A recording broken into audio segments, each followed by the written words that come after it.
Good morning, actually afternoon. It's 2 o'clock. Welcome back to Refined Royalty. My name is Rebecca Lassos. I just have a really quick word that was just an encouragement to me. It was something that the Holy Spirit was just bringing to my attention. And so this morning I was watching some educational content regarding relationships and the context of family. And,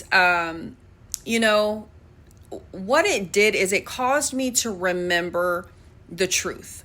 It caused me to have this reality that actually was not a reality. It was not a truthful reality. It was more of a kind of like a lofty hope, right? Kind of how the enemy tries to take things and paint a beautiful picture about, it's basically deception and seduction, right? So seduction, I heard a leader explain it this way, and I've never forgot. It's been like over 5 years ago. But seduction is being enticed or doing something that you know is wrong. Deception has to do, or that something isn't right with it, right? And it doesn't have to be in a sexual manner, right? Seduction actually, that's a whole nother thing, but it doesn't have to do with that, right? Only. And then you have deception, which, you don't know when you're being deceived, right? But seduction, you do know that something is wrong and you're still choosing it or still entertaining it or whatever. So anyways, so I was listening to this educational content and, it just reminded me of what I already knew. See, one of the things that happens is when we remove ourselves from environments that are detrimental, what happens is we begin to kind of romanticize the idea of what it is we think we lost, right? This can be in the context of a job, a family, something that you thought you really wanted. This can be counterfeit marriages. This can be abusive relationships. And when I say relationships, I'm just not talking about like romantic relationships. This can be friendships. This can be people in your family, boss,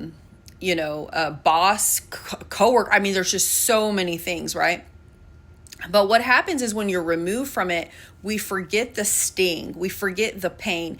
We draw upon the, not just the good moments or memories, but the idea of what we really want, right?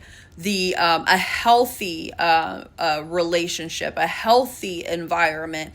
And many times, very few people ever get to, I won't say very few. Too many people never get to the God thing that God designed for them because they can't get past the pulling back to this, to the lie, to the perception of what was a blessing, the perception of family, the perception of a marriage, or, whatever the case is. They can't get past it, so they get drawn back in. And by the time they're by the time they realize that, oh my gosh, this isn't what I thought, and what I thought this was, I actually already knew what it was, and I got drawn back. And a lot of people spend, years and decades in these cycles, and it takes a great strength to come out of it and to stay out of it, because many times the enemy will have us start missing. Again, we're not missing the actual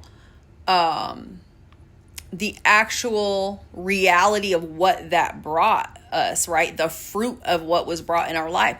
What we're missing is the idea. And also, things can be very mixed and twisted because typically it's not 100% bad, or it wouldn't be hard to ever break away from it. Also, a lot of these things are so deeply ingrained generationally, not just with you and a person, but generations, that it can be not just hard to break away, but lonely to break away, because most people around the people who do manage to get out and stay out, in order to do that, they also lose a great majority or everyone around them, also, right? But this is what I come to tell you, is that what is perceived as loss, right? A great loss. Typically, the loss is the first sign of the blessing, right? So, even though people can go through really difficult times, and sorry, I'm holding my phone, my arm's getting tired. People can go through really difficult times, and it's hard to walk away, and there's so much healing and things that are brought up. But peace is a fruit of that loss, right? So peace is a blessing, not being, verbally abused or whatever. I'm using terms that are easy to picture, right? But again, they don't have to just function at this level and in this way. But if you're going through a hard time with someone and the way they treat you, then obviously when you get away from them, you're not being treated like that anymore, and you're not having panic attacks anymore. Like, these are blessings of the loss, right? These are fruits that perceived loss brought into your life. And you have to continue pushing through. And I'm talking, like, sometimes it can take years, especially if this stuff is very embedded and they have to be, and they're connected or whatever. So anyhow, what I wanted to share with all of that 7-minute background is the enemy will try to get you to believe that you lost something. He will try to get you to focus on what you don't have. But I want you to know that as you continue moving forward, you're going to move into what God truly has for you. The blessing, it says in the Bible that the blessing of the Lord makes one rich and he adds no sorrow with it. So you're not going to have the sense of belonging, but also having the effects of being abused, or having that action against you.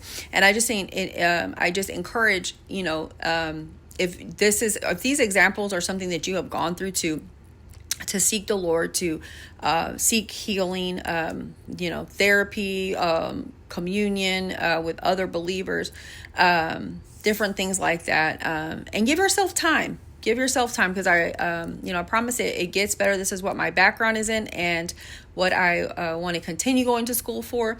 But I also know from my own experience, that there can be some hard moments, and it can be where you long to have certain aspects of that, but you have to remember you don't get to choose the aspects. Like, when you choose that again, you are getting everything it brings.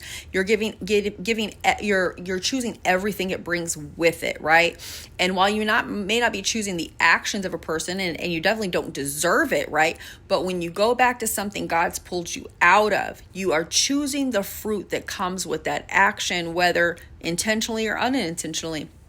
And so I just want to encourage you to keep moving forward, because what God has for you, he's not going to add all that. He's not going to require you to suffer in that way in order to be blessed. Okay. So God bless you. Sorry it was so long, and I will talk to y'all soon. Bye.